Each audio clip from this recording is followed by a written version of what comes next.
Donald Trump America के अगले boss बनने जा रहे हैं, 47वें राष्ट्रपति बनने जा रहे हैं। एक बड़ी जीत हासिल की है उन्होंने और दुनिया भर से उन्हें बधाइयां मिल रही हैं, बधाई संदेश दिए जा रहे हैं।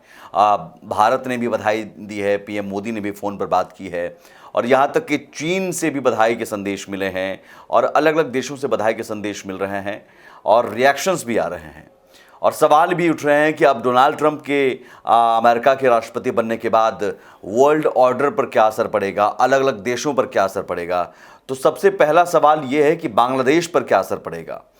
क्योंकि बांग्लादेश में हो रहे हिंदुओं पर अत्याचार को लेकर चुनाव के दौरान डोनाल्ड ट्रंप इस मुद्दे को उठा चुके हैं और इसकी कड़ी निंदा की थी और यहाँ तक कहा था कि अगर मैं होता तो ये हिंदुओं पर अत्याचार मैं नहीं होने देता। अब इस बात से मोहम्मद यूनुस की कहीं ना कहीं अंतरिम सरकार जो है वहाँ पर टेंशन में है, मोहम्मद यूनुस टेंशन में है डोनाल्ड ट्रंप की जीत के बाद से। हालांकि मोहम्मद यूनुस ने बधाई संदेश दिया है और बधाई में बांग्लादेश और अमेरिका के संबंधों का जिक्र करते हुए दोनों को साथ लेकर चलने की बात कही। लेकिन ये कहा जा रहा है कि टेंशन में मोहम्मद यूनुस हैं। इसके पीछे एक बड़ी वजह यह है कि मोहम्मद यूनुस को डेमोक्रेट समर्थक माना जाता है। डेमोक्रेटिक पार्टी जो वहाँ पर जिसकी हार हुई है, कमला हैरिस जिस पार्टी से उम्मीदवार थी, उस पार्टी की हार हुई है और मोहम्मद यूनुस कई बार खुलकर डेमोक्रेटिक पार्टी के समर्थन में कैंपेन भी कर चुके हैं। डेमोक्रेटिक पार्टी के लिए वो डोनेट भी कर चुके हैं, डोनेशन भी दे चुके हैं। तो ऐसे में अब टेंशन में मोहम्मद यूनुस आ गए हैं क्योंकि रिपब्लिकन पार्टी के उम्मीदवार डोनाल्ड ट्रंप की जीत हुई है और डोनाल्ड ट्रंप जो कि मोहम्मद यूनुस से कुछ खासा उनका लगाव नहीं है,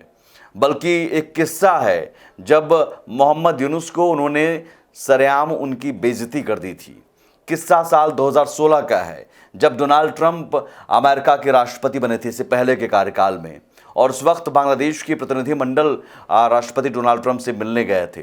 प्रतिनिधिमंडल में तमाम जो बांग्लादेश से जुड़े लोग थे, सांसद थे, अलग अलग बिजनेसमैन थे, वो सभी मौजूद थे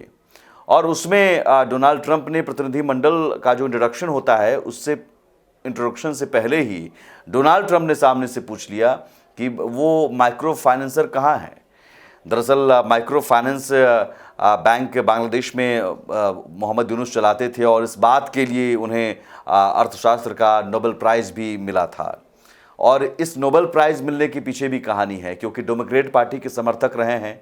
बराक ओबामा जब अमेरिका के राष्ट्रपति थे तब ये कहा जाता है कि मोहम्मद यूनुस के नोबेल प्राइज़ के लिए, नोबेल प्राइज़ को हासिल करने के लिए बराक ओबामा ने लॉबिंग की थी। तो आप समझिए कि मोहम्मद यूनुस डेमोक्रेटिक पार्टी के खुलकर समर्थक रहे हैं और जब उस किस्सा के जिस किस्से की हम बात करें 2016 में, जब डोनाल्ड ट्रंप ने कहा था कि वो माइक्रो फाइनेंसर कहाँ है और सामने जब मोहम्मद यूनुस आए और आगे डोनाल्ड ट्रंप ने कहा कि सुना है कि मुझे हराने के लिए उन्होंने डोनेट किया था और डेमोक्रेटिक पार्टी का समर्थन किया था, तो साफ है कि डोनाल्ड ट्रंप को ये पता था कि मोहम्मद यूनुस जो हैं